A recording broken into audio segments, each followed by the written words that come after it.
আজকে আপনাদের সামনে খুব গুরুত্বপূর্ণ এবং মর্মাহত একটি বিষয় নিয়ে কথা বলতে আসছি।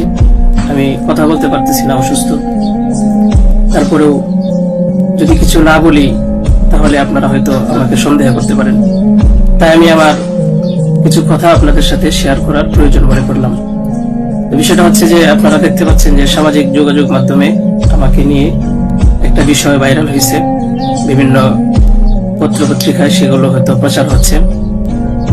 তো আমি আপনাদের বলবো যে এই বিষয়টার সাথে, যে বিষয়টা মেঘলা নামক একটা মেয়ে এবং আমার ছবি দিয়ে যে একটা অপপ্রচার করা হচ্ছে, অপবাদ রটানো হচ্ছে, এটার সাথে আমি কোনোভাবেই সম্পৃক্ত না। আমি এটার বিষয়ে কিছুই জানি না।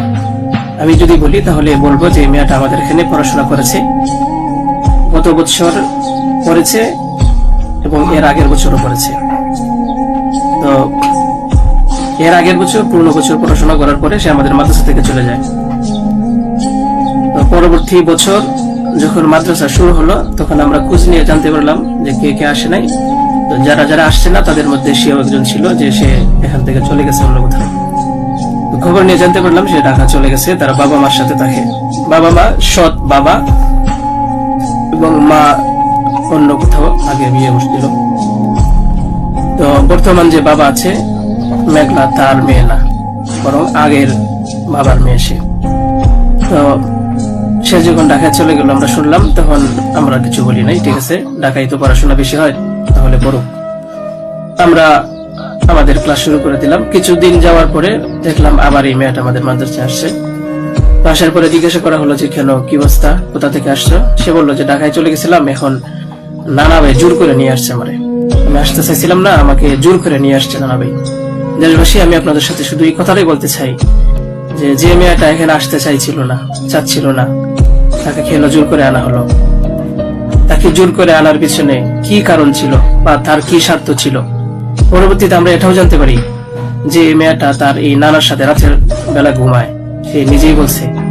কেন বলছে? যখন আমরা জিজ্ঞাসা করলাম যে তুমি হিজাব পরো না, অন্য মেয়েরা হিজাব পরে, তুমি বোরকা পরো না, অন্য মেয়েরা বোরকা পরে, কারণ তার চলাফেরা সম্পূর্ণ আলাদা ছিল। আপনারা চাইলে গ্রামে গিয়ে মাদ্রাসার ছাত্রছাত্রী যারা আছে তাদের সাথে কথা বলে দেখতে পারেন যে সে সম্পূর্ণ আলাদা ছিল।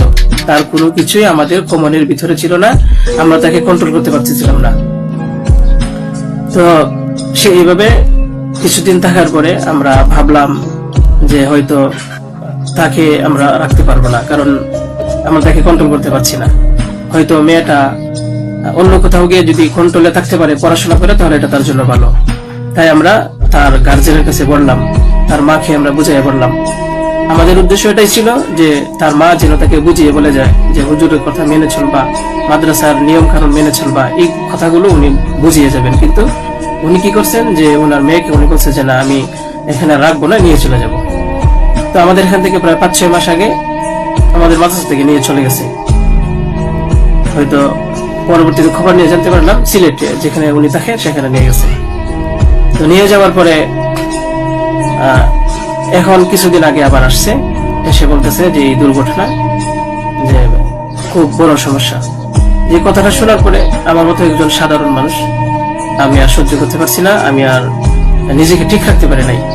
আমি একেবারে অসুস্থ হয়ে পড়ছি। কারণ আপনারা হয়তো জানেন যে অনেকে আমার ফ্যামিলি আছে, আমার বাচ্চা আছে, আমার বিবি সাহেব আছে, আমার আত্মীয় স্বজন আছে। আপনারা বলুন তো, আমার নামে যে বিষয়টা প্রচার হচ্ছে, এটা আমার ফ্যামিলির লোকেরা দেখে আমাকে কি বলছে, কি ভাবছে?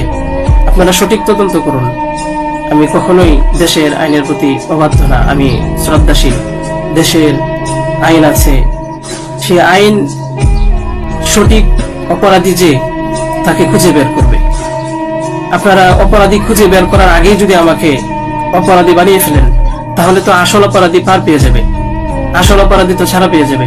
আপনাদের কাছে আমি অনুরোধ করে বলি, আপনারা আসল অপরাধীকে খুঁজে বের করুন। টেস্ট করা হোক যে আসলে এ বাচ্চা বাবাকে। আপনারা আমাকে টেক দিচ্ছেন, বিভিন্ন পত্রপত্রিকায়, টেলিভিশনে বলা হচ্ছে। আমি আপনাদের কাছে শুধু এই কথাগুলি বলবো যে আল্লাহ তাআলা বিচারের উপরে যদি শ্রদ্ধাশীল থাকেন, এই বিশ্বাস করেন, তাহলে আমাকে নিয়ে আর এরকম কাজ করবেন না। আপনারা সঠিক তদন্ত করে সঠিক অপরাধীকে খুঁজে বের করুন। আমি আপনাদের সামনে আর কথা বলতে পারতেছি না। আপনারা সবাই ভালো থাকবেন, ইনশাল্লাহ পরবর্তীতে আরো কথা হবে ইনশাল্লাহ। আসসালামু আলাইকুম।